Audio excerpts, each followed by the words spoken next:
ನಮಸ್ಕಾರ. ಮೊದಲನೇದಾಗಿ ಎಲ್ಲ ಮಾಧ್ಯಮ ಮಿತ್ರರಿಗೆ, ಮಾಧ್ಯಮ ಹಿತೈಷಿಗಳಿಗೆ ನಾನು ಸ್ವಾಗತ ಕೋರ್ತಾ ಇದ್ದೇನೆ ಮತ್ತೆ ಧನ್ಯವಾದಗಳು. ರವಿ ಸರ್ ನಮ್ಮ ಮೂವಿಯಲ್ಲೇ ಆಕ್ಟ್ ಮಾಡ್ತಾ ಇದ್ದಾರೆ ಅಂತಂದ್ರೆ ಅದೇ ನಮಗೆ ದೊಡ್ಡ ಸಂತೋಷ. ಯಾಕಂದ್ರೆ ರವಿ ಸರ್ ಒಪ್ಕೊಂಡು ಈಗ ಪ್ಯಾಕ್ ಅಂತ ಹೇಳ್ಬಿಟ್ಟು ಮೇಡಮ್ ಅವಾಗಲೇ ಹೇಳಿದ್ರು ರವಿ ಸರ್ಗೆನೆ ಆಕ್ಟ್ ಆಗಿದೆ ಟೈಟಲ್ ಅಂತ ಹೇಳ್ಬಿಟ್ಟು. ಹಾಗಾಗಿ ರವಿ ಸರ್ ಅಂದ್ರೆ ನಾವು ಕತೆ ನಿರ್ದೇಶಕರು ಏನು ಸುಪ್ರೀತ್ ಸರ್ ಕತೆ ಮಾಡ್ಬೇಕಾದ್ರೆ ಪಾತ್ರ ರವಿ ಸರ್ ಅಂತಾನೆ ಅನ್ಕೊಂಡೆ ಮೈಂಡಲ್ಲಿ ಇದ್ದಿದ್ದು. ಸೊ ಕೊನೆ ತನಕನೂ ರವಿ ಸರ್ಗೆ ತುಂಬಾ ಥ್ಯಾಂಕ್ಸ್ ಅಂತ ಹೇಳ್ತೀನಿ ನಾನು ನಿಜವಾಗ್ಲೂ. ಇದು ಪಾತ್ರ ಸರ್ ಒಪ್ಕೊಂಡು ನಮ್ಮ ಮೂವಿಯಲ್ಲಿ ಮಾಡ್ತಾ ಇರೋದಕ್ಕೆ. ಯಾಕಂದ್ರೆ ಅದು ಎಷ್ಟು ಹೇಳೋದು ಕಡಿಮೆನೆ, ಆ ಪಾತ್ರ ಆಗಿದೆ ರವಿ ಸರ್ದು. ಮತ್ತೆ ರವಿ ಸರ್ರೇ ಅದು ಕರೆಕ್ಟಾಗಿ ಸೂಕ್ತ, ಆ ತರ ಇದೆ ಅದು ಪಾತ್ರ. ನಾನು ಆಕ್ಚುಲಿ ಡೈರೆಕ್ಷನ್ ಮಾಡ್ಬೇಕಂತ ಹೇಳಿ ಬಂದಿದ್ದು ಇಂಡಸ್ಟ್ರಿಗೆ. ಕತೆ ಎಲ್ಲ ಚೆನ್ನಾಗಿರೋದು ನೋಡ್ಬಿಟ್ಟು ಪ್ರೊಡ್ಯೂಸರ್ ಆಗಿದ್ದೀನಿ. ಮತ್ತೆ ಕತೆಗೆ ಏನ್ ಬೇಕೋ ಅದೆಲ್ಲ ಚಿತ್ರೀಕರಣದಲ್ಲಿ ಯಾವುದಕ್ಕೂ ಏನು ಕೊರತೆ ಇಲ್ಲನೆ ಒಂದು ಒಳ್ಳೆ ರೀತಿ ಚಿತ್ರ ಮಾಡಿದೀವಿ. ಇಡೀ ಕುಟುಂಬ ಸಮೇತ ಥಿಯೇಟರ್ ಬಂದು ನೋಡೋಂತ ಸಿನಿಮಾ. ಹಾಗಾಗಿ ನಿಮ್ಮೆಲ್ಲರ ಆಶೀರ್ವಾದ ಬೇಕಾಗತ್ತೆ. ಧನ್ಯವಾದಗಳು. ಎಲ್ಲರಿಗೂ ನಮಸ್ಕಾರ. ನನ್ನ ಹೆಸರು ರಾಶಿಕಾ ಶೆಟ್ಟಿ. ಈ ಜರ್ನಿ ಬಗ್ಗೆ ಹೇಳ್ಬೇಕು ಅಂತಂದ್ರೆ ಜರ್ನಿ ಸ್ಟಾರ್ಟ್ ಆಗಿದ್ದೆ ಸ್ಟೇಜ್ ಅದು. ಈಗ ಒಂದು ಇವೆಂಟ್ ಇತ್ತು, ಇಲ್ಲಿ ಮ್ಯಾಮ್ ನನ್ನ ನೋಡಿ ನನಗೆ ಕಾಲ್ ಮಾಡಿದ್ರು. There was no audition. ತುಂಬಾ ಆಡಿಷನ್ಸ್ ಎಲ್ಲ ತಗೋತಾ ಇದ್ರು. ಆಡಿಷನ್ಸ್ ಎಲ್ಲ ತಗೊಂಡಾದ್ಮೇಲೂ ಕೂಡ ನಾನು ಮೀಟಿಂಗ್ ಹೋಗಿದ್ದೀನಿ, ಅಟೆಂಡ್ ಮಾಡಿದ್ದೀನಿ. ಇಟ್ ವಾಸ್ ಲೈಕ್ ಓಕೆ, ಈ ಹುಡುಗಿ ಸೆಲೆಕ್ಟ್ ಆಗಿದ್ದಾರೆ. There was no audition. ಇವಳು ಹೇಗೆ ಆಕ್ಟ್ ಮಾಡ್ತಾಳೆ ಅನ್ನೋದು ಅವ್ರಿಗೆ ಯಾರಿಗೂ ಗೊತ್ತಿರಲಿಲ್ಲ. They were like so confident. Okay ನೀನು ಮಾಡಮ್ಮ, ನೀನು ಮಾಡ್ತೀಯ, ವಿಲ್ ಡೂ ಇಟ್ ಅನ್ನೋ ಥರ. ನಮ್ಮ ಡೇ ಒನ್ ನಮ್ಮ ಡೈರೆಕ್ಟರ್ ಆಗಿರಲಿ, ಪ್ರೊಡ್ಯೂಸರ್ ಆಗಿರಲಿ, ಆ ಸಪೋರ್ಟ್ ಇದೆಯಲ್ಲ, ಇಟ್ಸ್ ಅ ಸಪೋರ್ಟ್ ಸಿಸ್ಟಮ್. ಈಗ ಮಕ್ಕಳು ಹೇಳ್ದಲೇನೆ ಅರ್ಥ ಮಾಡ್ಕೊಂಡು ಏನೋ ತಂದ್ಕೊಡ್ತಾರಲ್ಲ, ಆ ಥರ ಇತ್ತು. ಎಸ್ಪೆಷಲಿ ನಾಗಶ್ರೀ ಮ್ಯಾಮ್, ನಾವು ಹೇಳ್ತಾನೆ ಇರಲಿಲ್ಲ, ಏನೋ ಎಕ್ಸ್ಪ್ರೆಸ್ ಕೂಡ ಮಾಡ್ಕೋತಾ ಇರಲಿಲ್ಲ. ಎಲ್ಲ ನಾವು ಹೇಳೋ ಮುಂಚೆನೆ ನಮ್ಗೆ ಏನೇನು ಬೇಕು ಅಂತ ನೋಡಿ ಎಲ್ಲ ತಂದ್ಕೊಡ್ತಾ ಇರೋ. Thank you ma'am, thank you so much. Ravi sir ಅಂದ್ರೆ ಇಟ್ಸ್ ಅನ್ ಎಮೋಷನ್. ನಾನು ಪಕ್ಕ ಕುತ್ಕೊಂಡಿದ್ದೆ, ನಮ್ ಜಸ್ಟ್ ಶಿವರಿಂಗ್, ನಂಗೆ ಏನ್ ಮಾತಾಡ್ಬೇಕು ಅಂತ ಗೊತ್ತಾಗ್ತಿಲ್ಲ. I am so emotional. ಆ ಪೋಸ್ಟರ್ ಕೂಡ ನೋಡಿದ ತಕ್ಷಣನೇ ಅಷ್ಟೇ ಐ ವಾಸ್ ಲೈಕ್ ಅಳಲೊಂದು ಬಾಕಿ ಇತ್ತು. ಎಲ್ಲರಿಗೂ ಒಂದು ಡ್ರೀಮ್ ಇರುತ್ತೆ ಸರ್ ಜೊತೆ ಆಕ್ಟ್ ಮಾಡಬೇಕು ಅಂತ. ಐ ಥಿಂಕ್ ನನ್ನ ಡ್ರೀಮ್ ಅದು ಇವತ್ತು ಫುಲ್ಫಿಲ್ ಆಗಿದೆ. ಥ್ಯಾಂಕ್ಸ್ ಟು ಪ್ಯಾರ್, ನಮ್ಮ ಟೀಮ್ಗೆ and Supreeth sir. Thank you for this opportunity. ಯಾವತ್ತೂ ಗ್ರೇಟ್ಫುಲ್ ಆಗಿರ್ತೀನಿ ಆ ಆಪರ್ಚುನಿಟಿಗೆ. Thank you sir. Heartily welcome. First of all ನಾನು ನಮ್ಮ ಪ್ರೊಡ್ಯೂಸರ್ ನಾಗಶ್ರೀ ಮೇಡಮ್ಗೆ ತುಂಬ ಥ್ಯಾಂಕ್ಸ್ ಹೇಳಕ್ಕೆ ಇಷ್ಟಪಡ್ತೀನಿ. ನಾನು ತುಂಬ ಹೀರೋ ಹೋಗ್ಬೇಕಂತ ತುಂಬ ಕನಸು ಕಾಣ್ಕೊಂಡು ಫೋಟೋಶೂಟ್ ಎಲ್ಲ ಮಾಡ್ತಿದ್ದೆ. ಮ್ಯಾಮೇ ನನ್ನ ಫೈನಲೈಸ್ ಮಾಡಿ ಹೀರೋ ಅಂತ ಹೇಳಿದ್ದು. ತುಂಬ thank you for this opportunity ma'am. And director Supreeth sir ನಂದು ಡೇ ಒನ್ನಿಂದ ನನ್ನ ಜೊತೆನೇ ವರ್ಕ್ಶಾಪ್ ಮಾಡಿ ಪ್ರತಿಯೊಂದು ನನ್ನ ಜೊತೆ ಫೈಟ್ ಕ್ಲಾಸಿಂದ ಹಿಡಿದು ಡ್ಯಾನ್ಸ್ ಕ್ಲಾಸಿಂದ ಹಿಡಿದು ಪ್ರತಿಯೊಂದು ಗೈಡೆನ್ಸ್ ಕೊಟ್ಟಿದ್ದಾರೆ. ಆಮೇಲೆ ನಾವು ತುಂಬ ವರ್ಕ್ಶಾಪ್ ಮಾಡಿ ಆಲ್ಮೋಸ್ಟ್ ಒಂದು 6-7 ಮಂತ್ಸ್ ಮೂವಿ ಬಿಫೋರ್ ಸ್ಟಾರ್ಟ್ ಮಾಡಿದ್ದೀವಿ. ಇವಾಗ ನಾನು ಅದಕ್ಕಿಂತ ಮುಂಚೆ ಪ್ರಿಪೇರ್ ಆಗಿದೆ, ಬಟ್ ಮೂವಿಗೋಸ್ಕರನೇ 6-7 ಮಂತ್ಸ್ ಸ್ಟಾರ್ಟ್ ಆಗಿದ್ದ ಮುಂಚೆ ನಾವು ಪ್ರಿಪೇರ್ ಆಗಿದ್ದೀವಿ. ಸೊ ನನ್ನ ಜೊತೆ ಬೆಳಗ್ಗೆಯಿಂದ ಸಾಯಂಕಾಲ ಈವ್ನಿಂಗ್ ತನಕನೂ ಆಲ್ಮೋಸ್ಟ್ ವೀಕ್ಲಿ 4 ಟೈಮ್ಸ್ ಸಿಗ್ತಿದ್ರು ಪ್ರಿಪ್ರೇಷನ್ ಇದಕ್ಕೋಸ್ಕರ. And thank you sir. Ravi sir ಪಕ್ಕದಲ್ಲಿ ಇಟ್ಕೊಂಡು ಗೆಟಿಂಗ್ ವೆರಿ ನರ್ವಸ್.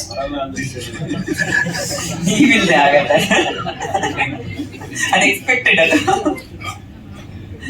ಪ್ಯಾರ್ ಅನ್ನೋ ಮೂವಿಗೆ ಒಂದು ಕಳೆ ಬಂದಿದೆ ರವಿ ಸರ್ ಬಂದಾದ್ಮೇಲೆ. Thank you so much sir. ಅದಕ್ಕೊಂದು ಜಸ್ಟಿಫಿಕೇಶನ್, ಟೈಟಲ್ಗೆ ಜಸ್ಟಿಫಿಕೇಶನ್ ಬೇರೆ ಯಾರ ಕೈಲೂ ಸಾಧ್ಯ ಇಲ್ಲ except Ravi sir. Thank you so much sir. It's an honour working with you. And Palini sir, thank you so much for this opportunity sir. I'm really honored. Thank you. ಎಲ್ಲರೂ ನಮಸ್ಕಾರ. ಇಂಗ್ಲಿಷಲ್ಲಿ ಒಂದು ಸೇಯಿಂಗ್ ಇದೆ, you cannot create it, it happened. ಒಳ್ಳೆ technicians, ಒಳ್ಳೆ ತಂತ್ರಜ್ಞರು, ಒಳ್ಳೆ ಕಲಾವಿದರುಗಳ ಸಂಘ ಸೇರಿದ ತಕ್ಷಣ ಆಟೋಮೆಟಿಕಲಿ ಒಂದು ಹಿಟ್ ಪ್ರಾಜೆಕ್ಟ್ ಬಂದ್ಬಿಡುತ್ತೆ, ವೈಬ್ರೇಷನ್ ಬರುತ್ತೆ. ಅದೇ ರೀತಿಲಿ ನನ್ನ director is very inspiring director. ಎಲ್ಲಾ ರೀತಿಯಲ್ಲೂ ಇನ್ಸ್ಪೈರ್ ಮಾಡ್ತಾ ನಾವು ಎಲ್ಲರೂ ಮಹಾನುಭಾವರೇ. ಪ್ರೊವೈಡೆಡ್ ಫೆಸಿಲಿಟೀಸ್, ಎಲ್ಲರೂ ಗ್ರೇಟ್ ಥಿಂಗ್ಸ್ ಮಾಡಬಲ್ಲರು. ನಾವು ಅವ್ರನ್ನ ಹೆಂಗೆ ಇನ್ಸ್ಪೈರ್ ಮಾಡ್ತೀವಿ ಅನ್ನೋ ರೀತಿಲೇ ಒಂದು ಪ್ರಾಜೆಕ್ಟ್ ಔಟ್ಪುಟ್ ಬರುತ್ತೆ. ಅದಕ್ಕೆ ಸಾಕ್ಷಿ ನಮ್ಮ ಡೈರೆಕ್ಟರ್, ನಮ್ಮ ಪ್ರೊಡ್ಯೂಸರ್. ನಾನು ಈ ಸಾಂಗ್ ಇಷ್ಟು ಸ್ಟ್ರಿಂಗ್ಸ್ ಎನ್ಸೆಂಬಲ್ ಯೂಸ್ ಮಾಡೋಣ ಅಂದಿದ ತಕ್ಷಣ ಓಕೆ ಅಂತ ಹೇಳಿದ್ರು. ಬಟ್ ಅದು ವೆರಿ ಕಾಸ್ಟ್ಲಿ. ಅದು ಆಕ್ಚುಲಿ ತುಂಬಾನೇ ಅದಕ್ಕೆ ತುಂಬಾ ಕಾಸ್ಟ್ಲಿ ಅದು. ನಾನು ಹೇಳಿದ ತಕ್ಷಣ ಓಕೆ ಮಾಡೋಣ. ಡೈರೆಕ್ಟರ್ ಅದು ಲೆವೆಲ್ಗಿನ ಜಾಸ್ತಿ ಇದ್ದಾರೆ ಅವ್ರು ಕೂಡ ಓಕೆ ಮಾಡೋಣ. So we use native instruments. ಒಂದು ಸಾಂಗ್ಗೆ ಸಾರಂಗಿ ಎಲ್ಲ ಬಳಸಿದ್ವಿ. ಸಾರಂಗಿ ನುಡ್ಸೋರು ನಮ್ಮಲ್ಲಿ ತುಂಬಾ ಕಮ್ಮಿ ಇದ್ದಾರೆ. ಅದೇ ಜಾಗಕ್ಕೆ ಹೋಗಿ ಬಳಸಿ ಆ ರೀತಿಯಲ್ಲಿ ಎಕ್ಸ್ಪೆರಿಮೆಂಟ್ ಮಾಡಿ ರೆಹಮಾನ್ ಮ್ಯೂಸಿಷಿಯನ್ಸ್ ಕೂಡ ಈ ಸಾಂಗ್ ಬಳಕೆ ಆಗಿದ್ದಾರೆ. ಬಿಕಾಸ್ ನಮ್ಗೆ ಆ ನೇಟಿವಿಟಿನ ಆ ಜಾಗದಲ್ಲಿ ಬಳಸಿದ್ರೆ ಅದನ್ನ ಎಕ್ಸ್ಟ್ರಾಕ್ಟ್ ಮಾಡ್ಬೋದು ಅನ್ನೋದು. ಒಂದೊಂದು ಇನ್ಸ್ಟ್ರೂಮೆಂಟ್ ಒಂದೊಂದು ನೇಟಿವಿಟಿ ಒಂದೊಂದು ಜಾಗದಲ್ಲಿ ಪ್ರಚಲಿತವಾಗಿರುತ್ತೆ. ಎಲ್ಲರೂ ಬಂದು ಈ ತರ ನಮ್ಮೆಲ್ಲ ಒಂದು ಈ ತರ ಕ್ಯಾಪ್ಚರ್ ಮಾಡ್ತಿದ್ದೀರ ಅನ್ನೋದು ಒಂದು ತುಂಬಾ ಖುಷಿ ಇದೆ. ಅದಕ್ಕೆ ತುಂಬಾನೇ ಧನ್ಯವಾದಗಳನ್ನ ತಿಳಿಸ್ತಾ, ಪ್ರೀತಿ ಅಂದ್ರೆ ರವಿ ಸರ್ ಇಲ್ದೇನೆ ಪ್ರೀತಿ ಅಂದ್ರೆ ಪ್ಯಾರ್ ಇಲ್ಲ ಅನ್ನೋದು ನಾನು ಚಿಕ್ಕ ವಯಸ್ಸಿಂದ ನೋಡ್ತಾ ಬಂದಿರೋದ್ರಿಂದ ಅವರು ಎಷ್ಟು ಸಿನಿಮಾಗಳ ಸಾಂಗ್ಗಳಲ್ಲೆಲ್ಲ ಮಾಡಿದ್ದಾರೆ. ಅದರಿಂದ ನಾವು ಇನ್ಸ್ಪೈರ್ ಆಗಿ ಅವ್ರ ಸಾಂಗ್ಗಳನ್ನ ಕೇಳ್ಕೊಂತ ಬೆಳ್ತಾ ಬಂದಿರೋದು. ಅದರಲ್ಲೂ ಸಿನಿಮಾ ಮಾಡ್ಬೇಕು ಅಂತ ಅಂದಾಗೆಲ್ಲ ಅವ್ರ ಸಾಂಗ್ಗಳು ತುಂಬಾನೇ ಇನ್ಸ್ಪಿರೇಷನ್ ತಗೊಂಡೇನೆ. ಸಾಂಗ್ ಇತ್ತು ಅಂದ್ರೇನೆ ಒಂದು ಸಿನಿಮಾ ಮಾಡೋದಕ್ಕೆ ಒಂದು ಸ್ಫೂರ್ತಿ ಅನ್ನೋದೊಂದು ಅನ್ಕೊಂಡು ಸಿನಿಮಾ ಮಾಡಿರೋದು. ಆಮೇಲೆ ಎಲ್ಲದಕ್ಕಿಂತ ಹೆಚ್ಚಾಗಿ ನಮ್ಮ ಪ್ರೊಡ್ಯೂಸರ್ HS ನಾಗಶ್ರೀ ಅವರು ಪ್ರತಿಯೊಂದು ಹಂತದಲ್ಲೂ ಸಹಿತ ನಾನು ಏನೇನು ಅನ್ಕೊಂಡಿದ್ದೆ, ಏನೇನು ಮಾಡ್ಬೇಕು ಅಂತ ಅನ್ಕೊಂಡಿದ್ದೆ ಪ್ರತಿಯೊಂದನ್ನು ಸಹಿತ ಸಪೋರ್ಟಿವ್ ಆಗಿ ಎಲ್ಲ ನನಗೆ ದೊರಕಿಸ್ಕೊಟ್ಟಿದ್ದಾರೆ. ಆಮೇಲೆ ಯಾವುದೇ ಸಿಚುವೇಶನ್ ಅಲ್ಲೂ ಸಹಿತ ಇಂಥ ಕಡೆ ಹೋಗಿ ಶೂಟಿಂಗ್ ಮಾಡಬೇಕು, ಇಂಥ ಕಡೆ ಮಾಡ್ತು ಅಂತಂದ್ರೆ ತುಂಬಾ ಚೆನ್ನಾಗಿ ಬರುತ್ತೆ ಅಂತ ಅಂದ್ಬಿಟ್ಟು ಜಸ್ಟ್ ಅದನ್ನ ಮಾತು ಹೇಳ್ತಿದ್ದಂಗೆನೆ ಹೌದಾ ಓಕೆ ಅಲ್ಲಿ ಮಾಡಿ ಚೆನ್ನಾಗಿ ಬಂತು ಅಂತಂದ್ರೆ ಖಂಡಿತವಾಗಿ ನಾನು ಸಪೋರ್ಟ್ ಮಾಡ್ತೀನಿ ಅಂತ ಹೇಳಿ ಪ್ರತಿಯೊಂದು ಹಂತದಲ್ಲೂ ಸಹಿತ ಏನಂತ ಯಾವುದಕ್ಕೂ ಕಮ್ಮಿ ಮಾಡ್ದೇನೆ ನಮಗೆ ಸಪೋರ್ಟಿವ್ ಆಗಿ ಶೂಟಿಂಗ್ ಮಾಡೋದಕ್ಕೆ ಅವಕಾಶ ಮಾಡಿಕೊಟ್ಟಿದ್ದಾರೆ. ಇಲ್ಲಿವರೆಗೂ ಒಂದು 80% ಕಂಪ್ಲೀಟ್ ಆಗಿದೆ ಶೂಟಿಂಗ್ ಎಲ್ಲ. ಕಾಶ್ಮೀರು, ರಾಜಸ್ಥಾನ, ಅಂಡಮಾನ್, ಮಂಗಳೂರು, ಚಿಕ್ಕಮಗಳೂರು, ಮೈಸೂರು, ಬೆಂಗಳೂರು ಎಲ್ಲ ಕಡೆನೇ ಶೂಟ್ ಮಾಡ್ಕೊಂಡ್ ಬಂದಿದ್ದೀವಿ. ಇದಕ್ಕೆಲ್ಲ ಪ್ರತಿಯೊಂದು ಹಂತದಲ್ಲೂ ಸಹಿತ ಬೇರೆ ಬೇರೆ ಲೊಕೇಶನ್ ಅಂತ ಅಂದಾಗ ಅದರದ್ದೇ ಆದ ಒಂದು ಸಮಸ್ಯೆಗಳು ಎಲ್ಲ ಬರ್ತಾನೆ ಇರ್ತಿತ್ತು. ಬಟ್ ಅದಕ್ಕೆಲ್ಲ ಪರಿಹಾರ ಅಂತಂದ್ರೆ HS ನಾಗಶ್ರೀ ಮೇಡಮ್ ಅವರು. ಯಾಕೆ ಅಂತಂದ್ರೆ ಯಾವುದೇ ಸಿಚುವೇಶನ್ ಎಂತ ಸಿಚುವೇಶನ್ ಅಲ್ಲಿ ಇತ್ತು, ಎಂತ ಸಿಚುವೇಶನ್ ಹೇಳ್ತು ಅಂತಂದ್ರೂ ಸಹಿತ ಯಾವುದಕ್ಕೂ ಕಮ್ಮಿ ಮಾಡ್ದೇನೆ ಪ್ರತಿಯೊಂದಕ್ಕೂ ಸಪೋರ್ಟ್ ಮಾಡ್ತಾ ಬಂದ್ರು. ಧನ್ಯವಾದಗಳು. ಪ್ಯಾರ್ ಅಂತ ಅಂದ್ರೆ ಇವಾಗ ಅದೇ ಹೇಳಕ್ ಕೊಟ್ಟಿದ್ದೆ ಸರ್. ಇವಾಗ ಅದನ್ನೇ ಯಾಕೆ ಒಂದು ಹುಡುಗಿ ಮಧ್ಯದಲ್ಲಿ ಒಂದು ಏನ್ ಅನ್ಕೊಂಡಿದ್ವಿ ಅದೊಂದು ಪ್ಯಾರ್ ಅಂತ ಅಂದಾಗ ಅದು ಯಾವ ರೀತಿ ಬಾಂಡಿಂಗ್ ಇರುತ್ತೆ ಅಂತ ಅದು ಹೇಳ್ತೀನಿ ಸರ್. ಅದು ಈ ತರ ಇದ್ದಾಗ ಯಾರು ಸಹಿತ ಪ್ರಾಣ ತ್ಯಾಗ ಮಾಡಲು ಇದು ಮಟ್ಟಕ್ಕೆ ಯಾರು ಇದಾಗಿಲ್ಲ ಸರ್ ಯಾವುದೇ ಸಂಬಂಧದಲ್ಲಿ. ಬಟ್ ಇಲ್ಲಿ ಏನಾಗಿದೆ ಅಂದ್ರೆ ಒಂದು ತಂದೆಗೋಸ್ಕರ ಮಗಳು ತನ್ನ ಇಡೀ ಜೀವನನೇ ಮುಡುಪಾಗಿಡುವಂತ ಸನ್ನಿವೇಶ ಯಾವ ರೀತಿ ನಾವು ತೋರಿಸ್ಬೇಕಂತಿದ್ವಿ ಅದನ್ನ ತೆರೆ ಮೇಲೆ ತೋರ್ಸೋದಕ್ಕೆ ಪ್ರಯತ್ನ ಪಟ್ಟಿದ್ವಿ ಸರ್. ಯಾಕೆ ಅಂತಂದ್ರೆ ಬರೀ ಅವ್ರು ಹುಡುಗಿ ಮಧ್ಯದಲ್ಲಿ ಇಲ್ದೇನೆ ಇನ್ನು ಬೇರೆ ತರನೇ ಒಂದು ಅನುಭವ ಸಿಗೋಂತ ಪ್ರೀತಿನ ತೆರೆ ಮೇಲೆ ತೋರ್ಸೋದಕ್ಕೆ ಪ್ರಯತ್ನ ಪಟ್ಟಿದೀವಿ. ಪ್ಯಾರ್ ಅಂತ ಸರ್ ನಮ್ಮ ರವಿ ಸರ್ ಇದ್ ಮಾಡಿದ್ಮೇಲೆ ಅದಕ್ಕೆ ಪ್ರೀತಿ ಅರ್ಥ ಇದ್ರೇನೆ ಟೈಟಲ್ಗೆ ಅದಕ್ಕೊಂದು ಸೂಕ್ತ ಸರ್ ಅದು. ಇವಾಗ ನಾವು ಕನ್ನಡದಲ್ಲೆಲ್ಲ ಇದ್ ಮಾಡಿದ್ವಿ, ಪ್ರೀತಿ, ಪ್ರೇಮ ಇವೆಲ್ಲ ನೋಡಿದ್ವಿ, ಎಲ್ಲ ಸಿನಿಮಾದಲ್ಲೆಲ್ಲ ಬಂದಿದೆ ಸರ್ ಅಲ್ಲಿ. ಆಮೇಲೆ ಇಂಗ್ಲಿಷ್ ನೋಡಿದ್ವಿ, ಲವ್ ಅನ್ನೋದು ಬಂದ್ಬಿಟ್ಟಿದೆ ಸರ್ ಅದು. ಇನ್ನ ಬೇರೆ ಲ್ಯಾಂಗ್ವೇಜ್ ಅಂತಂದ್ರೂ ಸಹಿತ ಯಾವ್ದಿದಾಗಿಲ್ಲ. ಆದ್ರೆ ಹಿಂದಿಲಿ ಒಂದು ನಮ್ಗೆ ಮೊಹಬ್ಬತ್ ಅಂತ ಬಂದಿದೆ, ಇಷ್ಕ್ ಅಂತ ಬಂದಿದೆ, ಎಲ್ಲ ಬಂದಿದೆ. ಬಟ್ ಪ್ಯಾರ್ ಅನ್ನೋದೊಂದು ನಮ್ಗೆ ಇತ್ತು ಸರ್. ನಮ್ಗೆ ಪ್ಯಾರ್ ಅಂತ ಅಂದ್ರೆ ಎಲ್ಲರಿಗೂ ಗೊತ್ತು ಪ್ರೀತಿ ಅನ್ನೋದು. ಅದಕ್ಕೋಸ್ಕರ ನಾವು ಆ ಹಿಂದಿ ಟೈಟಲ್ ಇಟ್ಕೋಬೇಕಾದ್ದು ಅನಿವಾರ್ಯತೆ ಬಂತು ಸರ್ ನಮ್ಗೆ. ಎಲ್ಲ ಚೆನ್ನಾಗಿ ಟಿವಿ ಎಲ್ಲ ಸರಿ ಮಾಡ್ಕೊಂಡ್ರು, ಅಲ್ಲಿ ಲೈಟ್ ಮಾಡ್ಕೊಂಡ್ರು. ನಮ್ಗೆ ಈ ಫ್ರೇಮ್ ನೋಡಕ್ಕೆ ಬಹಳ ಅದ್ಭುತವಾಗಿದೆ. ಹಿಂದ್ಗಡೆ ಫಸ್ಟ್ ಲುಕ್ ಪೋಸ್ಟರ್ ಅಲ್ಲಿ ಹಾರ್ಟ್ ಶೇಪ್ ಅಲ್ಲ ಪ್ಯಾರ್ ಅಂತ ಇರೋದು, ಸ್ಟೇಜ್ ಮೇಲೆ ನೀವು. ನಿಮ್ಗೆ ಮಿಸ್ಸಿಂಗ್ ಕಂಪ್ಲೇಂಟ್ ಕೊಡೋಣ ಅಂತಿದ್ವಿ ನಾವು. ಶಾರದಾ ಮೇಡಮ್ ಇವತ್ತು ಬಂದಿದ್ದ ಆಶ್ಚರ್ಯ ಅಲ್ವಾ ನಿಮ್ಗೆ? ಅಲ್ಲ, ಇದು ಆಕ್ಚುಲ್ ಆಗಿ ಇದು ಕೂಡ ಅಟ್ಟಿಸ್ಕೊಂಬಂದು ತಗೊಳಕಿರತ್ತೆ ಇವ್ರು. ಹೆಸರು ಸುಮ್ಮನೆ ನಾಗಶ್ರೀ ಅಂತ ಇಟ್ಕೊಂಡಿಲ್ಲ ಅವರು. ಆಲ್ರೆಡಿ ಒಂದ್ಸರಿ ಬಂದು ಹೋದ್ರು, ಇಲ್ಲ ನಾನು ಸಿನಿಮಾ ಯಾವ್ದು ಮಾಡ್ತಿಲ್ಲ, ನನ್ನ ಕೆಲಸ ಇದ್ದೀನಿ ಅಂತ ಹೇಳಿದೆ. ಬಟ್ ಆದ್ರೂ ಬಿಡ್ಲಿಲ್ಲ ಅವ್ರು. ನೀವೇ ಇರ್ಬೇಕು ಈ ಸಿನಿಮಾದಲ್ಲಿ ಅನ್ನೋದು ತುಂಬಾ ಹಠ ಹಿಡಿದು ಮೇಡಮ್ ನಾಗಶ್ರೀ ಅವ್ರು ಕರ್ಕೊಂಡ್ ಬಂದಿದ್ದಾರೆ. ಅದರಿಂದ ಅವ್ರ ಪ್ರೀತಿಗೆ ತಲೆಬಾಗಿ, ಇವ್ರ ಆಸೆಗೆ ತಲೆಬಾಗಿ ಸಿನಿಮಾದಲ್ಲಿ ಬಂದಿದ್ದೀನಿ. ಫಸ್ಟ್ ಟೈಮ್ ಒಂದು ಟೈಟಲ್ ಸಿನಿಮಾ ಪ್ಯಾರ್ ಅಂತ ಇಟ್ಬಿಟ್ಟು ಮಿಸ್ಟರ್ ಸುಪ್ರೀತ್ ಇದ್ದಾರಲ್ಲ, ಒಂದ್ ಹುಡುಗಿನ ತಪ್ಕೊಳ್ಳೋದು ಹೇಗೆ ಅಂತ ಹೇಳ್ಕೊಟ್ಟಿದ್ದೆ ಅವರೇ ನನಗೆ. ಹಿಂಗ್ ಲುಕ್ ಕೊಡಿ ಅಂತ ಹೇಳಿದ್ದೇವ್ರಿ, ಹಿಂಗ್ ಲುಕ್ ಕೊಡಿ ಅಂತ ಹೇಳ್ಕೊಟ್ಟವ್ರು ಇವ್ರು. ಇಷ್ಟು ವರ್ಷಕ್ಕೆ 40 ವರ್ಷ ಸರ್ವಿಸ್ ಅಲ್ಲಿ ಒಂದ್ ಹುಡುಗಿನ ಹೇಗೆ ತಪ್ಕೋಬೇಕು ಅಂತ ಹೇಳ್ಕೊಟ್ಟು ಡೈರೆಕ್ಟರ್ ನನ್ಗೆ ಇವ್ರೆ. ಸರ್ ನೀವ್ ಹಿಂಗೆ ತಪ್ಕೋಬೇಕು, ಇದು ಹಿಂಗೆ ಇಲ್ಲೇ ನೋಡ್ಬೇಕು ಸರ್, ಇಲ್ಲಿ ನೋಡಿ ಅರ್ಥ ಆಯ್ತಾ ನಿಮ್ಗೆ? ಕರೆಕ್ಟ್ ಉಂಟು ಸುಪ್ರೀತ್? ಸರ್ ಗುರುಗೆ ತಿರುಮಂತ್ರ ಹೇಳ್ಬಿಟ್ಟು ಹಾ ಗುರುಗೆ ತಿರುಮಂತ್ರ ಯಾವುದು? ಗುರುಗೆ ತಿರುಮಂತ್ರಣ. ಅಲ್ಲ ಗೊತ್ತಿಲ್ಲಪ್ಪ, ನಾನು ಇವತ್ತಿನ ಹುಡುಗ ಪ್ರೀತಿ ಮಾಡೋ ಸ್ಟೈಲ್ ಬೇರೆ ಇರ್ಬೋದೇನಲ್ವಾ, ಗೊತ್ತಿಲ್ಲ ನನಗೆ. ಆ ಪ್ರೀತಿ ಬರೋದಿಲ್ವಲ್ಲ. ಅದೇ ಇವಾಗ ಅವರೇ ನೋಡೋಣ ಇವ್ರು ಏನ್ ಹೇಳ್ತಾರೆ ಅನ್ನೋದು. ನೋಡಿ ಡ್ರೆಸ್ ಕೂಡ ಅವರೇ ಡಿಸೈಡ್ ಮಾಡಿದ್ದು, ನಾನು ಡಿಸೈಡ್ ಮಾಡಿದ್ದು ಏನಿಲ್ಲ ಅದ್ರಲ್ಲಿ, ಇವ್ರು ಡಿಸೈಡ್ ಮಾಡಿರೋದು. ಸರಿ ವೈಟ್ ಇರ್ಬೇಕು, ವೈಟ್ ಮೇಲೆ ವೈಟ್ ಶಾಲ್ ಇರ್ಬೇಕು ಅಂತ ಹೇಳಿ ಹಿಂಗೆ ಮಾಡ್ಬೇಕಲ್ಲ. ಓಕೆ, ಡಸಂಟ್ ಮ್ಯಾಟರ್ ಅಲ್ಲ, as long as ಅವ್ರಿಗೆ ಏನ್ ಬೇಕು ಅದು ಅವ್ರಿಗೋಸ್ಕರ ಬಂದ್ರೆ ಸಿನಿಮಾ ಇದು. ಪ್ಯಾರ್ ಅಂತ ಹೇಳ್ತಾರೆ ಹೊರತು ಎಲ್ಲಾದ್ರೂ ರವಿಚಂದ್ರನ್ ಅಂತ ಹೇಳ್ತಾನೆ ಇದ್ದೀರಾ. ರವಿಚಂದ್ರನ್ಗೆ ಸಿನಿಮಾದಲ್ಲಿ ಯಾರು ಪ್ಯಾರ್ ಮಾಡೋರೇ ಇಲ್ಲ. ಮಗಳನ್ನ ಒಂದು ಕೊಟ್ಟಿದ್ದಾರೆ, ಮಗಳ ಜೊತೆ ಒಂದು ಪ್ಯಾರ್ ಇದೆ ಅಲ್ಲ ನಮ್ಮ. ಹಾ, ಬೇರೆ ಪ್ಯಾರ್ ಇಲ್ಲ, ಆ ಪ್ಯಾರ್ನ ಸಾಯಿಸ್ಬಿಟ್ಟಿದ್ದಾರೆ ಮುಂಚೆನೆ. ಇದಾರ ಪ್ಯಾರು ಇದಾರ ಯಾರು ಹೇಳ ನಮ್ಮ ಜಿಲ್ಲೆ ಇಲ್ಲ ಸ್ಟೇಟ್ ನೆಕ್ಸ್ಟ್ ಪ್ರೆಸ್ ಮೀಟ್ ಅಲ್ಲಿ ಆ ಪ್ಯಾರ್ ಬರುತ್ತೆ. ಸರ್ಪ್ರೈಸ್. ಆಮೇಲೆ ಈ ಪ್ಯಾರ್ಗೆ ಆಡವೂ ಇಲ್ಲ ಸಿನಿಮಾದಲ್ಲಿ. ನೀವು ರವಿಚಂದ್ರನ್ ಹಾಡು ಮಾಡಿದ್ದೀನಪ್ಪ ನನಗೆ. ತಗೊಂಡ್ರೆ 5 ದಿವಸ ಡೇಟ್ ಎಲ್ಲ ಇದೆ ಅಂತಿರಲ್ಲ ನೀವು. ಏನಿದೆ ಮುಗಿಸ್ಬೋದಾ? ಇದೆಲ್ಲ ಗೊತ್ತಿದೆ ಮೇಡಮ್, ನೀವು ಹೇಳಿಲ್ಲ ಆಡಿದೆ ಅಂತ ಹೇಳಿದ್ರೆ ನನಗೆ. ನೀವು ಮಗಳೇ ಇಲ್ಲ ನನ್ನ ಜೊತೆಲಿ 12 ವರ್ಷದ ಹುಡುಗಿ ಅಂತ ಹೇಳಿದ. ಮಗು ಜೊತೆ ಇದೆ, ಮಗಳ ಜೊತೆನೂ ಇಲ್ಲ. ನೋಡಿ ಇದು ಹೆಂಗಿದೆ. ಒಟ್ಟಲ್ಲಿ ಇಲ್ಲಿ ಟೋಟಲ್ ಓವರ್ ಆಲ್ ಪ್ಯಾರ್, ಲವ್, ಮೊಹಬ್ಬತ್ ಇಷ್ಟು ಏನಾರ ಇಟ್ಕೊಳ್ಳಿ, ಅದಕ್ಕಿರೋ ತಾಕತ್ತು, ಅದಕ್ಕಿರೋ ವ್ಯಾಲ್ಯೂನೇ ಬೇರೆ. ಅದು ಬಿಟ್ರೆ ಪ್ರಪಂಚದಲ್ಲಿ ಏನು ನಡೆಯೋದೇ ಇಲ್ಲ. ಇಲ್ಲಿ ಪ್ರತಿಯೊಬ್ರು ಎಮೋಷನಲ್ ಆಗಿದ್ದಾರೆ, ತುಂಬಾ ಎಮೋಷನಲ್ ಆಗಿದ್ದಾರೆ. ಬಹುಶಃ ಅವ್ರಿಗೆ ಅದರಿಂದ ಅವ್ರ ಮಾತುಗಳು ತಡವರಿಸ್ತಂದ್ರೆ ಅದು ಒಳಗೆ ಆ ಪ್ರೀತಿ ತಡವರಿಸ್ತಾ ಇದೆ. ಅದು ಏನೋ ಹೇಳ್ಬೇಕು ಅಂತ ಹೊರಟಿದ್ದಾರೆ ಸಿನಿಮಾದಲ್ಲಿ. ಅವ್ರ ಆಸೆಗೆ, ಅವ್ರ ಪ್ರೀತಿಗೆ ನಾನ್ ಜೊತೆಲಿ ಇರ್ಬೇಕಂತ ಆಸೆ ಪಟ್ರು, ಅದಕ್ಕೆ ಬಂದು ಸೇರ್ಕೊಂಡಿದ್ದೀನಿ. ಇನ್ನು ಅವ್ರು ಎಷ್ಟು ಎಮೋಷನಲ್ ಆಗಿ ನನ್ನ ಇಟ್ಕೊಂಡು ಬಳಸ್ಕೊಳ್ತಾರೆ ಅನ್ನೋದು ಸುಪ್ರೀತ್ಗೂ ನಾಗಶ್ರೀಗೆ ಬಿಟ್ಟಿದ್ದು. ಅಂಡ್ ಶಿ ಆಲ್ಸೋ ಡೈರೆಕ್ಟರ್ ಅಂತ ಹೇಳಿದ ಮೇಲೆ ಅವ್ರಿಗೆ ಐ ಥಿಂಕ್ ಸ್ವಲ್ಪ ಸ್ಟೋರಿ ಸೆನ್ಸ್ ಎಲ್ಲ ಸ್ವಲ್ಪ ಇರ್ಬೇಕು ಅವ್ರಿಗೆ, when she wants to become a director ಅಂದ ತಕ್ಷಣ. ಸೊ ಎಲ್ಲ ಸೇರ್ಕೊಂಡು ಒಟ್ಟಿನಲ್ಲಿ ಅವರು ನನಗೆ ಒಂದು ಹಾಡು ತೋರಿಸಿದ್ರು. ತುಂಬಾ ಕಡೆ ಹೋಗಿದ್ದಾರೆ ಅವ್ರು, ಹೇಳ್ದಂಗೆ ಕಾಶ್ಮೀರ, ರಾಜಸ್ಥಾನ್ ಎಲ್ಲ ಖರ್ಚು ಮಾಡ್ಕೊಂಡು ಬಂದಿದ್ದಾರೆ. ಬಹುಶಃ ಐ ಥಿಂಕ್ 70% ಮುಗಿಸ್ಬಿಟ್ಟಿದ್ದಾರೆ ಅನ್ಸುತ್ತೆ. ಈ ನನ್ನ ಪೋರ್ಷನ್ ಮಾತ್ರ ಬಾಕಿ ಇಟ್ಕೊಂಡಿದ್ದಾರೆ ಅನ್ಸುತ್ತೆ. ಇವತ್ತು ನಾನು ಡೇಟು ಕೇಳಿಲ್ಲ ಅವರು. ಪೋಸ್ಟರ್ ಡಿಸೈನ್ ಕೊಡಿ ಫಸ್ಟ್ ಅಷ್ಟೇ. ಅಲ್ಲ ರೀ ಶೂಟಿಂಗ್ ಮಾಡ್ರಿ, ನಾನು ಪೋಸ್ಟರ್ ಡಿಸೈನ್ ಅಲ್ಲೇ ಇಲ್ಲ, ನಾನು ಫಸ್ಟ್ ಪೋಸ್ಟರ್ ಕೊಟ್ಬಿಡಿ, ನೀವು ಪೋಸ್ಟರ್ ರಿಲೀಸ್ ಮಾಡಿ, ನೀವು ಪ್ಯಾರ್ ರಿಲೀಸ್ ಮಾಡ್ಕೊಡಿ ನನಗೆ ಅಂತ. ನಾನಂದ್ರೆ ಯಾವ ಫಂಕ್ಷನ್ಗೂ ಬರೋದಿಲ್ಲ ರೀ, ನಾನು ಫಸ್ಟ್ ಸಿನಿಮಾ ಸ್ಟಾರ್ಟ್ ಮಾಡಿ, ಸಿನಿಮಾ ಶೂಟಿಂಗ್ ಮಾಡಿದಾಗ ನಿಮ್ಗೆ ಅಲ್ಲೇ ಪೋಸ್ಟರ್ಸು, ಪಿಕ್ಚರ್ಸು ಎಲ್ಲ ಸಿಗುತ್ತೆ. ಏನ್ ಮಾಡಿದ್ರು ಅಯ್ಯೋ ಆಟ ಮಾಡಿದ್ರು ಅಂದ್ರೆ ಕೊನೆಗೆ ನನಗೆ ಡೇಟ್ ಹೇಳಿಲ್ಲ. ಈ ಡೇಟ್ ನನಗೆ ಗೊತ್ತೇ ಇರಲಿಲ್ಲ, ಮೆಸೇಜ್ ಬರುತ್ತೆ ಅಷ್ಟೇ, ಇಷ್ಟನೇ ತಾರೀಕು 12ವರೆಗೆ ಬಂದ್ಬಿಡಿ ಅಂತ ಮೆಸೇಜ್ ಕಳ್ಸೋರು ಅವರು. ಇದ್ರ ಮಧ್ಯೆ ನಮ್ಗೆಲ್ಲ ಮಧ್ಯ ಸೂತ್ರಧಾರರು ಇವರು ಬಾಮಾರೀಶ್ವರ್ ಅವ್ರು ಇಲ್ವಲ್ವಲ್ಲ ಇವತ್ತು. ಅವರೇ ಆಕ್ಚುಲ್ ಆಗಿ ಈ ಸಿನಿಮಾಗೆ ನನಗೆ 2 ಸಲ ಇವ್ರನ್ನ ನಾಗೇಶ್ವರನ್ನ ಕರ್ಕೊಂಡ್ಬಂದು ಪರಿಚಯ ಮಾಡಿದ್ದು. ಒಟ್ಟಲ್ಲಿ ಸಿನಿಮಾದಲ್ಲಿ ನಾನು ಇದೀನಿ, ನಾನು ಎಷ್ಟು ಚೆನ್ನಾಗಿರ್ತೀನಿ, ಅದನ್ನ ಎಷ್ಟು ಚೆನ್ನಾಗಿ ಬಳಸ್ಕೊಳ್ತಾರೆ ಅನ್ನೋದು ಸುಪ್ರೀತಿಗೆ ಬಿಟ್ಟಿದ್ದು ಅಲ್ವಾ. ಓಕೆ, ಸೊ ನಿಮ್ಗೆ ಬಿಟ್ಟಿದ್ದು. ಥ್ಯಾಂಕ್ಸ್. ಬೇರೆ ಏನಾದ್ರು ಇದ್ರೆ ನೀವೇ ಕೇಳಿ, ನನಗೇನು ಇನ್ನು ಕಥೆ ಇದ್ದು ಅವ್ರು ಹೇಳ್ಬಿಟ್ಟಲ್ಲ ಪೂರ್ತಿ.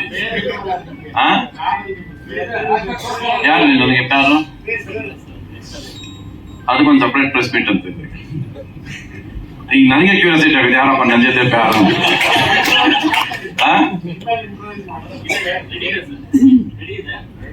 ಅದು ಸಪ್ರೇಟ್ ಆಗಿದ್ರೆ ಇನ್ಯಾರು ದೊಡ್ಡದಾಗಿ ಇರ್ಬೇಕು ನನಗೆ ಅಂತ ಹಂಗಿರೋದು ಅಲ್ವಾ.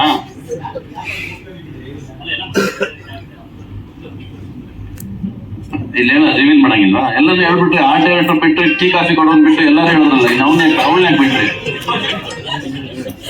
ಅಂದ್ರೆ ನೆಕ್ಸ್ಟ್ ಇನ್ನೊಂದು ಪ್ಲೇಸ್ಮೆಂಟ್ ಇದೆ, ಇನ್ನೊಂದು ಮಾತುಕತೆ ನಡೀತಾ ಇದ್ವು. ಓಕೆ, ಏನ ಇಲ್ಲ ಅವ್ರ ಪಾಪ ಅವರು the way she is interested in the project. ಅವ್ರ ಹಠ ಏನು ಅಂದ್ರೆ ನೀವೇ ಇರ್ಬೇಕು ಅನ್ನೋದು ಒಂದು ಹಠ. 2ನೇ ಸರಿ ಬಂದಾಗಲೂ ಅವ್ರು ಇಲ್ಲ ಸರ್ ಈ ಸಿನಿಮಾದಲ್ಲಿ ನೀವಿದ್ರೆ ಮುಗಿಸ್ತೀನಿ ಇದ್ರೆ ಮಾಡಲ್ಲ ಅನ್ನೋ ತಂದ್ರೆ ಹಠ ಹಿಡಿದು ಕೂತ್ರು. ಸರಿ ಆಯ್ತು ನಡೀರಿ ಅಂತ ಬಂದಿದ್ದೀನಿ ಅಷ್ಟೇ, ಬೇರೆ ಏನಿಲ್ಲ. ಅಂಡ್ ಅದಕ್ಕಿಂತ ಏನ್ ಬೇಕು, ನನ್ನ ಪ್ರೆಸೆನ್ಸ್ ಅವ್ರಿಗೇನೋ ಮುಖ್ಯ ಅನ್ಸುತ್ತೆ, ಅದರಿಂದ ಏನೋ ಚೆನ್ನಾಗಾಗುತ್ತೆ ಅಂತ ಅವ್ರು ಅನ್ಕೋಬೇಕಾದ್ರೆ ಅದವ್ರ ಇಷ್ಟ. ಇನ್ನು ಚೆನ್ನಾಗಿ ಮಾಡ್ಕೊಳ್ಳೋದು ಅವ್ರಿಗೆ ಬಿಟ್ಟಿದ್ದು. ನಾನಂತೂ ಇನ್ನು ಮನಸ್ಫೂರ್ತಿಯಾಗಿ ಒಳಗೆ ಎಂಟ್ರ್ ಆಗಿದ್ದೀನಿ, ಎಷ್ಟು ಚೆನ್ನಾಗಿ ಬಳಸ್ಕೊತಾರೆ ಅಂತ ಅವ್ರಿಗೆ ಬಿಟ್ಟಿದ್ದು. ಹೇಳಮ್ಮ, ನೀವ್ ಹೇಳಿ. ಇನ್ನೇನ್ ಪ್ಯಾರ್ ಇರೋದಕ್ಕೆ ಕೇಳ್ತಾ ಇರೋದು, ಎಲ್ಲಿ ಕಾಣೆ ಆಗಿದ್ದೀರಾ ಅಂತ, ಏನ್ ಮಾಡ್ತಾ ಇದ್ದೀರಾ ಅಂತ. ನೀವ್ ಎಷ್ಟೊಂದು ಫಿಲಮ್ಸ್ ಅನೌನ್ಸ್ ಮಾಡಿದ್ರಲ್ಲ, ಎಲ್ಲೋಯ್ತು ಏನು?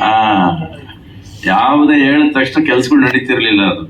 ಅದು ತಡೆಯಾಜ್ಞೆಗಳು ಜಾಸ್ತಿ ಬರ್ತಾ ಇತ್ತು. ಸರ್ ಹೇಳ್ದೆ ಮಾಡ್ದೆ ಹೆಂಗಿರುತ್ತೆ ಅನ್ನೋದಕ್ಕೆ ಒಂದಷ್ಟು ಸಿನಿಮಾ ಮುಗಿಸು ಆಯ್ತು. ನಾನು ಅದೆಲ್ಲ ಬರುತ್ತೆ, ಅದಕ್ಕೆ ಅಂತ ಒಂದು ಕಾಲ ಬಂದು ಕ್ಲೀನ್ ಆಗಿ ಬಂದು ಹೇಳ್ತೀನಿ. ರೆಡಿ ಪಿಕ್ಚರ್ ರೆಡಿ ಇದ್ದಾಗಲೇ ಸ್ಟೇಜ್ ಮೇಲೆ ಬಂದ್ಬಿಡೋಣ ಅಂತ. ಇವತ್ತರೂ ಅದ್ರ ಬಗ್ಗೆ ಎಲ್ಲೂ ಮಾತಾಡಿಲ್ಲ ನಾನು ಅಷ್ಟೇ. ಯಾವ ಸ್ಟೇಟಸ್ ಇದೆ ಸರ್? ಯಾವಾಗ ನೋಡ್ಬೋದು? ಆಯ್ತು, ಒಂದು 70% ಆಗಿದೆ. ಇನ್ನೊಂದು 30% 35% ಬಾಕಿ ಇದೆ. ಸೇಮ್ ಹೇಳ್ದಂಗೆ 20 ಹಾಡು 22 ಹಾಡು ಇಟ್ಕೊಂಡೇ ಬರ್ತೀನಿ ಸಿನಿಮಾದಲ್ಲಿ. ಅದು ಪ್ರೇಮ್ ಲೋಕ ಅಂತ ಟೈಟ್ಲ್ ಇಲ್ಲದೆ ಇರ್ಬೋದು, ಬಟ್ ಪ್ರೇಮ್ ಲೋಕ ಮೀರೋ ಅಂತ ಒಂದು ಸಿನಿಮಾ ಅಂತೂ ತರ್ತಾ ಇದೀವಿ. ಆದಷ್ಟು ಬೇಗ ಬರುತ್ತೆ ನೋಡಿ. ಇದಕ್ಕೆ ನಿಮ್ ಬಾಯಲ್ಲಿ ನೀವು ಸುಮ್ಮನೆ ಇರಲ್ಲ ಅಂತ ಹೇಳೋರು. ನಿಮ್ಗೆ ಇಂಟ್ರಾಗೇಷನ್ ಮಾಡ್ಬೇಕು ನಾನು. ಏನಾರ ಅನ್ಕೊಳ್ಳಿ ನೀವು. ಅಲ್ಲ ಬರ್ತೀನಿ. ಅದು ಏನಾಗುತ್ತೆ ಅಂದ್ರೆ ಟೈಮ್ ತಗೋತಾ ಇದೆ ಸಿನಿಮಾ. ಆಲ್ರೆಡಿ ನಾನು 150 days ಶೂಟಿಂಗ್ ಮಾಡಿದ್ದೀನಿ. ಇನ್ನೊಂದು 50 days ಶೂಟಿಂಗ್ ಇದೆ. 200 days ಶೂಟಿಂಗ್ ನಡೀತಾ ಇದೆ. ಹಾಡುಗಳು ಸಾಕಷ್ಟಿದೆ, ಟೈಮ್ ತಗೋತಾ ಇದೆ. ಸೊ ನಾನು ಅನೌನ್ಸ್ ಮಾಡಿದಾಗ ಏನಾಗುತ್ತೆ, ಸ್ಪಿರಿಟ್ ಅಲ್ಲಿ ಈ ಬಂದು ಜಾನ್ವರಿ ಬಂದ್ಬಿಡ್ತೀನಿ ಅಂತೀನಿ, ಬಟ್ ಅದೇನೋ ಕಾರಣಕ್ಕೆ ಹೇಳ್ಕೊಂಡು ಹೋಗ್ತಾ ಇರುತ್ತೆ. ಸೊ ಮತ್ತೆ ಜಾನ್ವರಿ ಬಂದಾಗ ನೀವುಗಳೇ 1000 ಪ್ರಶ್ನೆ ಕೇಳ್ತಾರೆ, ಯಾಕ್ರಿ ಹೇಳ್ದೆ ಈ ಟೈಮಿಗೆ ಬರಲಿಲ್ಲ ಅಂತ ನೀವೇ ಹೊಡಿತಾರೆ. ನೀವೇ ಮಾಡೋದು ಜಾಸ್ತಿ ಅದು ಎಲ್ಲ ಕಡೆ. ಸೊ ಇವೆಲ್ಲ ಹೇಳೋದೇ ಬೇಡ, ರೆಡಿ ಆದ್ಮೇಲೆ ಹೇಳೋಣ ಅನ್ನೋದು ಒಂದು ಆಟ ಇಟ್ಕೊಂಡು ಕೂತಿದ್ದೀನಿ ಅಷ್ಟೇ. ಈ ಸರಿ ಏನಂದ್ರೆ when the total product is 95% ready, ಅವಾಗ ಬಂದು ನಿಂತ್ಕೊಂಡಾಗ ಮಾತಾಡೋಕ್ಕೂ ವಿಷಯ ಇರುತ್ತೆ, ಹೇಳೋದಕ್ಕೂ ವಿಷಯ ಇರುತ್ತೆ. ಅದೇನೋ ನಿಮ್ಗೆ ಗೊತ್ತಾಗ್ಬಿಡುತ್ತೆ. ನಾನು ಹೇಳೋದೇ ಬೇಕಲ್ಲ. ನೆಕ್ಸ್ಟ್ ಟೈಮ್ ನಾನು ಏನ್ ಸ್ಟೇಜಲ್ಲಿ ಬಂದು ಅದು ಈ ತರ ಸಿನಿಮಾ ಮಾಡಿದೀನಿ, ಆ ತರ ಸಿನಿಮಾ ಮಾಡಿದೀನಿ ಅಂತ ನಾವು 40 ವರ್ಷದಲ್ಲಿ ಯಾವತ್ತೂ ಹೇಳಿಲ್ಲ. ಸಿನಿಮಾ ಪರದೆ ಮೇಲೆ ಬಿಡ್ತಿದ್ವಿ, ಜನ ಸಿನಿಮಾ ಪರದೆಯಲ್ಲಿ ಮಾತಾಡೋರು. ಇವತ್ತು ನಾವು ಇಲ್ಲಿ ಕೂತ್ಕೊಂಡು ಸುಮ್ಮನೆ ನಾವು ಸಿನಿಮಾ ಹಂಗ್ ಮಾಡ್ತಾ ಇದೀವಿ, ನಾವ್ ಹಿಂಗ್ ಮಾಡ್ತಾ ಇದೀವಿ, ಅದೆಲ್ಲ ಏನು ನಡೆಯೋದಿಲ್ಲ. ಇವತ್ತು ಪರದೆ ಮೇಲೆ ನೋಡೋನ್ ಏನ್ ಹೇಳ್ತಾರಲ್ಲ, ಸಿನಿಮಾ ಅಲ್ಲಿ ಏನ್ ಕಾಣಿಸುತ್ತಲ್ಲ ಅದು ಫೈನಲ್ ಆಗಿ ಸಿನಿಮಾ ಆಗೋದು. ಅದೇ ತರ ಸಿನಿಮಾ ಮಾಡ್ಬೇಕು, ಜಾಸ್ತಿ ನಮ್ ಸಿನಿಮಾ ಬಗ್ಗೆ ಮಾತಾಡಬಾರ್ದು ಅನ್ನೋದು ನನ್ನಲ್ಲಿರೋ ಆಟ. ಈ ಸರಿ ಅದನ್ನ ಮಾಡ್ಕೊಂಡು ಸಿನಿಮಾ ತೋರಿಸಿದಾಗ ನಿಮ್ಗೆ ಗೊತ್ತಾಗ್ತದೆ ಏನ್ ಸಿನಿಮಾ ಅಂತ. ಇವತ್ತೇನಾಗಿದೆ ಗೊತ್ತಾ ಸರ್, ಜಾಸ್ತಿ ಮಾತಾಡ್ತಾ ಇದ್ರೆ ಒಂದ್ ವಾರಕ್ಕೂ ಸಿನಿಮಾ ನಿಲ್ತಾ ಇಲ್ಲ. 50 films at least from January to February ನೋಡಿದಂಗೆ ನನ್ ಜ್ಞಾಪಕ ಇರೋಂಗೆ ಒಂದ್ ವಾರನೂ ಒಂದ್ ದಿವಸ ಸಿನಿಮಾ ನಿಲ್ತಾ ಇಲ್ಲ. ಚೆನ್ನಾಗಿಲ್ಲ, ನಿಲ್ಲೋದಿಲ್ಲ ಅಷ್ಟೇ. ಅದಕ್ಕೆ no answers. All through history of cinema 5 cinema success ಆಗುತ್ತೆ 100 ಸಿನಿಮಾ ಬಂದಾಗ. ಇನ್ನು 5 ಸಿನಿಮಾ ಅವ್ರು ಹಾಕಿರೋ ದುಡ್ಡು ಬರುತ್ತೆ. ಇನ್ನು 90 ಸಿನಿಮಾ ಫೇಲ್ ಆಗಿರೋದು. ಇದು ಹಿಸ್ಟ್ರಿ ಆಫ್ ಸಿನಿಮಾಗಳು ಹುಟ್ಟದಾಗಿಂದ ಬಂದಿರೋಂಥ ಕ್ಯಾಲ್ಕುಲೇಷನ್. ಇದು ಹಂಗೆ ನಡೆಯೋದು. ಅಂಡ್ ಇವತ್ತು your Kannada has taken the last position. Competition from the other languages ಜಾಸ್ತಿ. ನಿಮಗೆ ತೆಲುಗು ಆಗಿರ್ಬೋದು, ಮಲಯಾಳಂ ಆಗಿರ್ಬೋದು, ಎಲ್ಲ ಜಾಸ್ತಿ ಆಯಿತು. So definitely you have to face the fight. And ಅದು ಇವತ್ತಲ್ಲ, ಕರ್ನಾಟಕದಲ್ಲಿ ಕನ್ನಡ ಸಿನಿಮಾ ಮಾಡಬೇಕಾದ್ರೆ ನೀವು ಹೋರಾಟ ಮಾಡಲೇಬೇಕು. ನೀವು you have to compete all 5 language cinemas. It is a must. ನೋಡಿ, ಅವ್ನು ಚಿಕ್ಕ ಮಗು ಕ್ಲಾಪ್ ಹೊಡಿತೀನಿ, ಯಾರು ಹೊಡಿಲಿಲ್ಲ ಅದಕ್ಕೆ.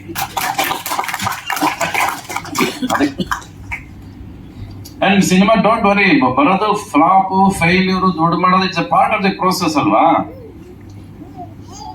ನೀವು ಬೇರೆ ಲ್ಯಾಂಗ್ವೇಜ್ ಸಿನಿಮಾಗಳು ನೋಡೋದೇನು, ಬರೀ ಗೆದ್ದಿರೋ ಸಿನಿಮಾಗಳು ಮಾತ್ರ ಕರ್ನಾಟಕದಲ್ಲಿ ನೋಡ್ತೀರಾ. ಅವ್ರು ಸೋತಿರೋ ಸಿನಿಮಾಗಳು ಇಲ್ಲಿ ಬರೋದೇ ಇಲ್ವಲ್ಲ, ಅದೆಷ್ಟನ್ನು ಗೊತ್ತದಕ್ಕೆ. ಅವರು ನಂತರ 200 ಸಿನಿಮಾ ಮಾಡ್ತಾರೆ ಬೇರೆ ಭಾಷೆಯವರು, ಬಟ್ ಬರಲ್ಲ ಇಲ್ಲಿ. ಚೆನ್ನಾಗಿರೋ ಸಿನಿಮಾಗಳು ಮಾತ್ರ ಇಲ್ಲಿ ಬಂದು ಬಿದ್ದಾಗ ನಿಮ್ಮ ಎಲ್ಲ ಭಾಷೆ ಬೇರೆ ಸಿನಿಮಾಗಳೆಲ್ಲ ಚೆನ್ನಾಗಿದೆ, ನಮ್ಗೆ ಚೆನ್ನಾಗಿಲ್ಲ ಅಂತ ನಿಮ್ಗೆ ಅನ್ಸುತ್ತೆ. ಅಲ್ಲಿಂದ ಗೆದ್ದಿರೋ ಸಿನಿಮಾಗಳು ಮಾತ್ರ ಇಲ್ಲಿ ಬರ್ತಿರೋದು, ಸೋತಿರೋ ಸಿನಿಮಾಗಳು ಇಲ್ಲಿ ಬರೋದೇ ಇಲ್ಲ.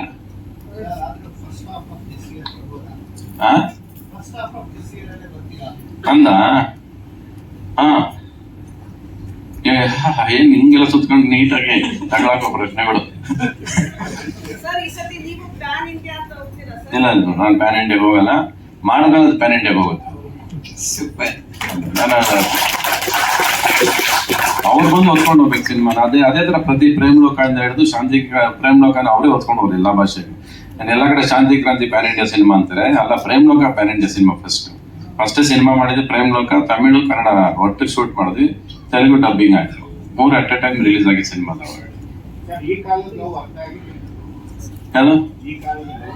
ನಾವು ಯಾವತ್ತೂ ಬದಲಾಗೋದಿಲ್ಲ ರೀ, ಮೆಥಡ್ ಬದಲಾಗುತ್ತೆ ಅಷ್ಟೇ. ಕಣ್ಣಲ್ಲಿ ನೋಡ್ತಿದ್ರೆ ಈಗ ಮೆಸೇಜ್ ಅಲ್ಲಿ ಮಾಡ್ತಾರೆ ಅಷ್ಟೇ, ಬೇರೆ ಏನಿಲ್ಲ. ಪ್ರೀತಿ ಯಾವತ್ತೂ ಬದಲಾಗೋದಿಲ್ಲ, ಪ್ರೀತಿ ಅದೇ. ಅವಾಗ್ಲೂ ಮಾಡ್ತೀರಿ, ನೀವ್ ಇರ್ಲಿಲ್ಲ ಅವಾಗೆಲ್ಲ ಅಷ್ಟೇ. ಎಲ್ಲಾ ಕಾಲದಲ್ಲೂ ಅವ್ರವ್ರು ಏನೇನ್ ಮಾಡ್ಬೇಕು ಅದೆಲ್ಲ ಮಾಡ್ತಾ ಇದ್ದಾರೆ. ತಪ್ಪುಗಳು ಹೊಸದಲ್ಲ, ತಪ್ಪುಗಳು ಈಗ ಸೋಷಿಯಲ್ ಮೀಡಿಯಾದಲ್ಲಿ ಎದ್ದು ಕಾಣಿಸ್ತವೆ ಅಷ್ಟೇ. ಅದನ್ನ ಚೆನ್ನಾಗಿ ಗುರುತಿಸ್ತೀರಾ, ಅದು ಚೆನ್ನಾಗಿ ಹೆಡ್ಲೈನ್ ಕೊಡೋದು ಕಲ್ತಿದ್ದೀರಾ ಎಲ್ಲಾರು. ಟೈಟ್ಲ್ ನಮ್ಮ ಹತ್ರ ಮಾಡೋದಕ್ಕಿಂತ ಆಕ್ಚುಲಿ ನಿಮ್ಮನ್ನ ಕೇಳ್ಬೇಕು ಟೈಟ್ಲ್ ಸಿನಿಮಾ ಇಡೋದಕ್ಕೆ. ಹೆಡ್ಲೈನ್ಸ್ ತುಂಬಾ ಚೆನ್ನಾಗಿ ಕೊಡ್ತೀರಾ ನೀವು, ಅದು ಕರೆಕ್ಟ್. ಇವತ್ತು ಅದೇ ತೊಂದರೆನೇ ಇಲ್ಲ. ಇವತ್ತು ಮಿಸ್ಟೇಕ್ಸ್ ಯಾವ ಕಾಲದಲ್ಲಿ ಮಾಡಿಲ್ಲ ರೀ. ಯಾವ ನಾಗರಾಜಪ್ಪ ನೀನು ಕ್ವಶನ್ ಕೇಳಿದ್ರಲ್ಲ ಪ್ರಶ್ನೆ ನಿಮಗೆ ಹೇಳ್ತಿರಲ್ಲ ಅವನು ನೀವು ಮಾಡಿದ್ರಲ್ವಾ ಲವ್ ಮಾಡಿದ್ರಲ್ವಾ ನೀವು ತುಂಬಾ ಅಂದ್ರೆ 5-6 ನೀನ್ ಲವ್ ಮಾಡಿದ್ದ ಏನ್ ಮಾಡಿದ್ವಿ ಒನ್ ಸೈಡ್ ನೀವು ಸುಮ್ಮನೆ ಅನ್ಕೊಂಡ್ಬಿಟ್ಟು ಅಲ್ಲ 5 ಜನ ನಿಜವಲ್ಲ ಲವ್ ಮಾಡಿದ್ರ ನೀವು ಹುಡುಗಿರ್ನ? ಅಂದ್ರೆ 5 ಜನ ಕರ್ಕೊಂಡು ಓಡಾಡಿದ್ದೀರಾ? ರೇ ನೀವ್ ಯಾವ್ದೋ ಸ್ಕೂಲಲ್ಲಿ ಹಿಂಗ್ ನೋಡಿರೋದಕ್ಕೆಲ್ಲ ಲವ್ ಲವ್ ಅನ್ಕೊಂಡು 5 ಜನದ ಹೆಸರು ಹೇಳ್ರಿ. ಯಾಕೆ ನಮ್ಮನ್ ಮಾತ್ರ ಇಲ್ಲಿ ನಿಂತ್ಕೊಂಡು ಕೇಳ್ತೀರಾ? ನೀವು ಮಾತ್ರ ಅಲ್ಲಿ ಕೆಳಗೆ ಬರ್ಬೇಕು. ನಾವು ಕೇಳ್ರಿ ಪರವಾಗಿಲ್ಲ, ಒಂದ್ ಹೇಳ್ರಿ. ಯಾಕೆ ಮಗುವಾಗಿ ಹೋಗಿ ಸಪ್ರೇಟ್